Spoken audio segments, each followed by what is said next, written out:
Et bonjour à tous, on se retrouve aujourd'hui pour les résultats de SmackDown du 28 octobre 2022.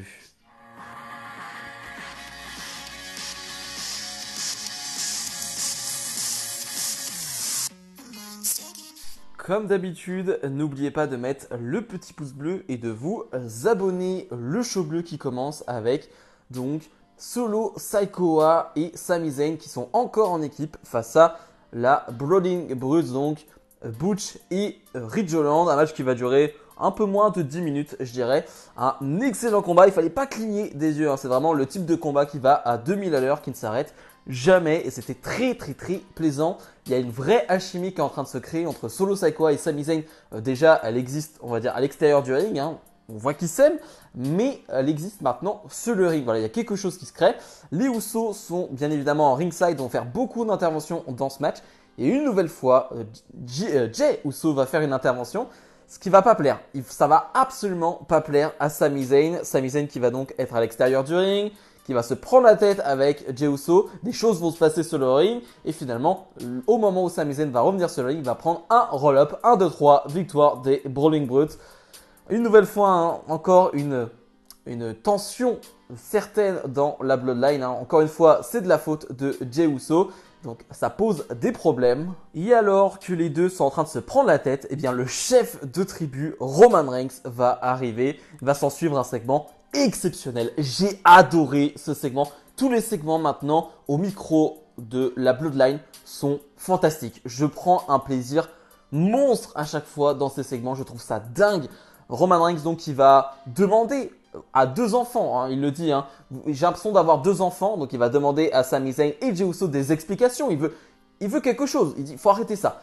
Et finalement, Sami Zayn va être le plus grand homme dans cette conversation, va dire ok, peu importe ce que j'ai fait, Jey, peu importe ce que j'ai fait qui ne t'a pas plu, ce que je fais qui ne te plaît pas, eh bien je m'excuse, on repart à zéro, voilà, on veut pas de tension dans la Bloodline, c'est pas mon problème, on veut arrêter ça, tout simplement. Sauf que Jey Uso, Jey Uso, il est pas de cet avis. Il est pas de cet avis et Jey Uso va lui dire pour moi, t'es pas un Uso. T'es pas un Uso, t'auras jamais notre sang, ça n'arrivera jamais. T'es juste quelqu'un qui a été rapporté là-dedans et je te fais pas confiance. J'aime pas ton visage, j'aime pas tes cheveux, j'aime pas ta présence, j'aime pas le fait que t'es là. Sami Zayn qui va dire bah ouais, mais le chef de tribu veut qu'on fasse la paix. Et Jey Uso qui va dire j'en ai rien à faire de ce que pense le chef de tribu. Et là, forcément, ça va beaucoup réagir. Le public, il va dire You fucked up, hein, tu as merdé, en gros. Et va s'en suivre quelque chose d'exceptionnel. Il y a beaucoup cette blague avec Yusi, Yuso. Voilà, Yusi, il me semble que ça veut dire délicieux. Je ne sais plus exactement la traduction de Yusi. Et Sami Zayn qui va dire Yusi, justement. Et là, Roman Reigns ne peut pas s'empêcher, il est mort de rire. Roman Reigns qui n'arrive pas à reprendre le micro, il est mort de rire. Et à tel point qu'il est mort de rire, eh bien, Jey Uso est lui aussi mort de rire. C'est très compliqué d'enchaîner pour eux le segment. Bon, finalement, il n'y aura pas de problème et Roman Reigns va leur dire, ok, on s'arrête là pour le moment. Si tu n'arrives pas à te calmer, Jey, eh bien, Sami Zayn sera Sami Uso. Bref, c'était un super segment. À chaque fois que la Bloodline est sur le ring, il se passe quelque chose. J'adore. Ronda Rousey, la championne de SmackDown, nous fait un Open Challenge.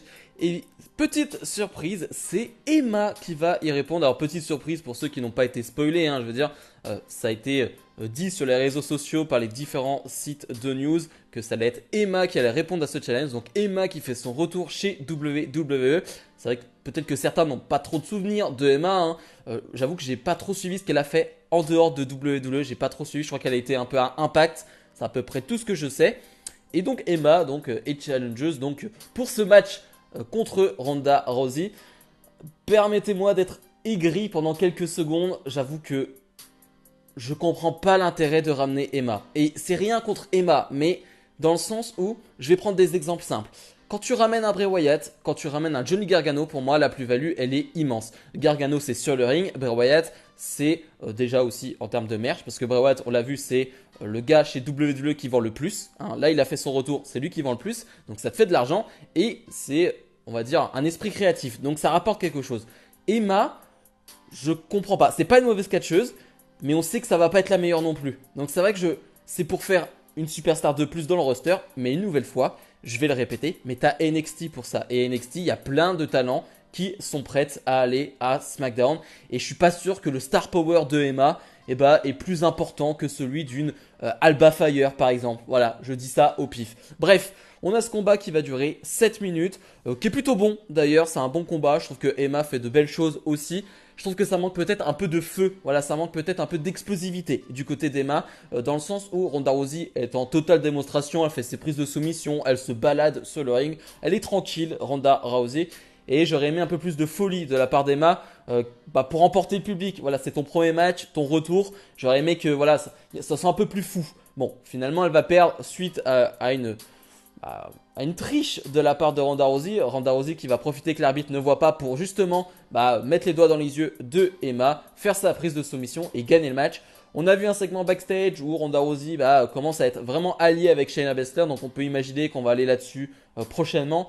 Mais voilà, en tout cas, vous avez mon avis sur Emma. Dites-moi en commentaire ce que vous pensez de l'arrivée de Emma chez WWE. Le New Day font face à Maximum Male Model, un match qui va durer seulement 5 minutes et c'est très bien comme ça. Voilà, on enchaîne avec un autre match par équipe. Faut pas faire des matchs tout le temps de 10-15 minutes. C'est très bien comme ça, surtout que là, le New Day sort il y a quelques semaines d'une grosse victoire face à Uso. Donc, ils sont clairement dominants dans ce match et vont gagner assez facilement ce combat face au Maximum Models.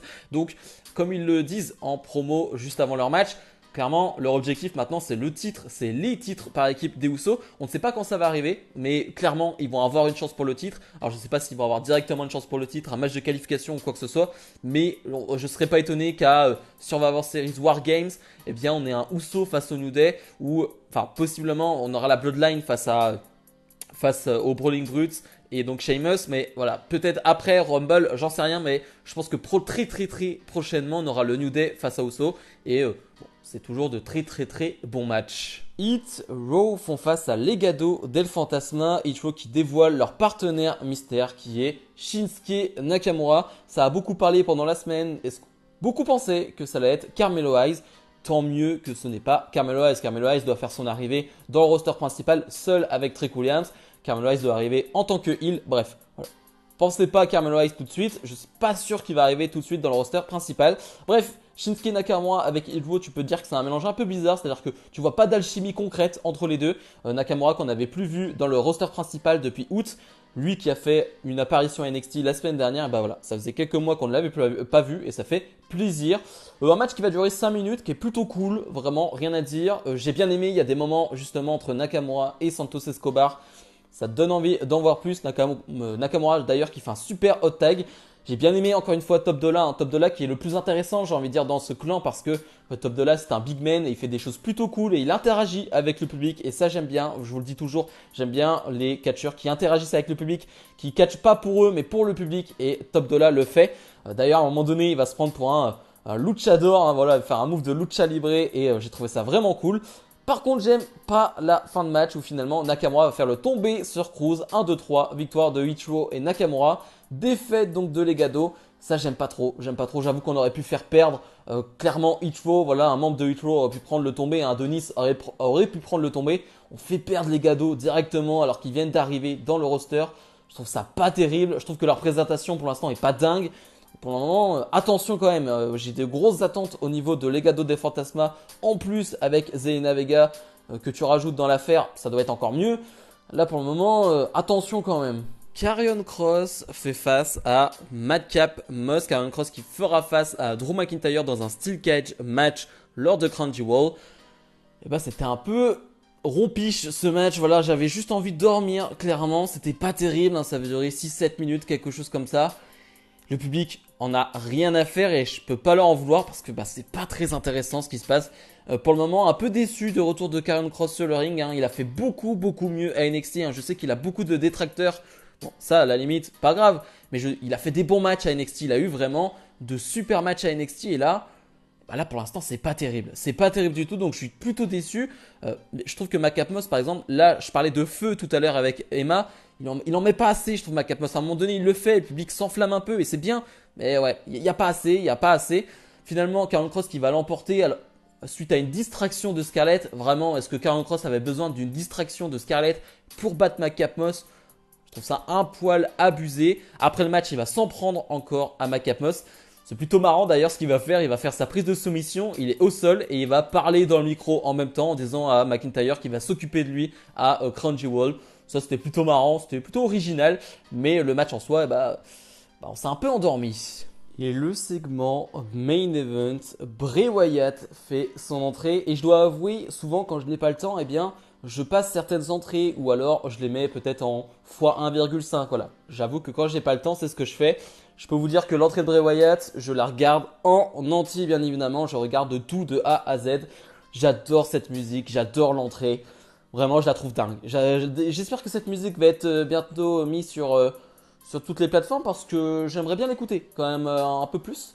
Donc voilà, j'espère que ça va être bientôt fait. Mais ouais, elle est dingue. Cette musique est vraiment dingue et elle me rend fou. Bref, Bray Wyatt qui est sur le ring et c'est le Bray Wyatt qu'on a vu déjà ces dernières semaines. Le Bray Wyatt normal et il va le dire, c'est la meilleure version de moi que vous aurez. Quand moi, j'ai des problèmes avec mes émotions, quoi que ce soit, eh bien ça se passe pas vraiment comme pour les gens normaux. Voilà, c'est un peu plus difficile. J'ai des démons qui ressurgissent à chaque fois et je dois vivre avec, je dois faire avec. Mais voilà, je suis content d'être là aujourd'hui, d'être le Bray Wyatt, le meilleur Bray Wyatt que vous pourrez voir chez WWE. En tout cas, la meilleure version de Bray Wyatt. Bref, Bray Wyatt toujours les yeux très humides. Alors, je pense que bien évidemment, c'est fait dans sa gimmick de faire ça, mais ça rend toujours cette promo spéciale. Voilà, déjà il y a 2 semaines quand il avait fait cette promo, ça donnait quelque chose de spécial et là c'est encore le cas. Une nouvelle fois, il va se faire interrompre par l'oncle Audi. Alors je pense qu'on le dit Audi. Je sais pas trop comment on peut le dire en français. Enfin bref. Et ce oncle Audi, il est très très très spécial. Hein. C'est un masque particulier. Mais je pense qu'on est tous d'accord, qu'on reconnaît la voix de Bray Wyatt. Donc Bray Wyatt qui clairement va se battre contre ses démons, va se battre contre lui-même. En tout cas, c'est l'impression qu'on a. Je vois pas qui ça pourrait être derrière ce masque. On parle de Bo Dallas, donc le frère de Bray Wyatt, mais clairement, non. J'ai vraiment l'impression que c'est la voix de Bray Wyatt et que c'est juste une autre personnalité de Bray Wyatt. Et justement, il lui dit, à un moment donné, il y a un petit visage du Fiend, il me semble, qui est projeté et il lui dit, voilà, tu l'as laissé partir et il faut le ramener. Clairement, ça tease le retour du film. En tout cas, ça tease quelque chose de plus dark. Clairement, ça va arriver. Quelque chose de plus sombre, quelque chose de plus cruel, de plus violent. Ça, c'est sûr et certain. J'adore ce petit teasing. Certains pourront dire, ouais, mais ça ressemble un peu trop à ce qui s'est passé il y a 2 semaines. C'est vrai, mais on est dans la continuité. On peut pas avoir tout d'un coup. On peut pas avoir juste Oncle Audi qui se dévoile là comme ça au bout de 2 semaines. Non, il faut du teasing. Il faut que ça dure. Il faut que cette histoire dure. Ça peut pas se terminer en quelques semaines. Donc pour l'instant, moi je suis très très satisfait. Bilan de ce SmackDown, j'ai trouvé plutôt bon. Clairement, il y a 2 segments qui sont au-dessus du lot pour moi. C'est le segment de la Bloodline qui est l'un des meilleurs segments du mois, de l'année WWE. Vraiment, j'ai adoré ce segment. Je l'ai trouvé fantastique de A à Z. Même le fait que Roman Reigns rigole pendant la promo, etc. Bref, j'ai trouvé ça fou. Et forcément, le main event, la promo de Bray Wyatt. Là, c'est vrai que je parle que de promo, mais parce que les matchs ont été corrects, bons, mais n'ont pas été exceptionnels pour moi, en tout cas pour les mettre en avant. Et voilà, on a le retour de Emma, voilà, on peut signaler ça aussi, mais voilà, c'est pas quelque chose qui m'a marqué personnellement. Clairement, ces 2 promos, je vais m'en souvenir. Encore une fois, celle de la Bloodline, elle est encore plus spéciale, elle marque un tournant. Celle de Bray Wyatt, on est plus dans la continuité. Mais bref, ça me donne envie d'en voir plus. Vraiment, ça me donne envie d'être là chaque semaine à SmackDown pour en voir plus, pour voir plus de la Bloodline, plus de Bray Wyatt. Et c'est le but, ça veut dire qu'ils réussissent leur coup. Bref, si je dois donner une note, on est sur un 7,5 sur 10. Comme d'habitude, n'hésitez pas à mettre le petit pouce bleu, à vous abonner. Et nous, on se retrouve dès demain pour une vidéo. Alors normalement, elle devrait sortir à 10h30. Voilà, horaire pas très normal, mais je suis un peu obligé de la sortir à cet horaire-là. Donc, vidéo sur CM Punk. J'espère que vous serez présents. Salut, salut!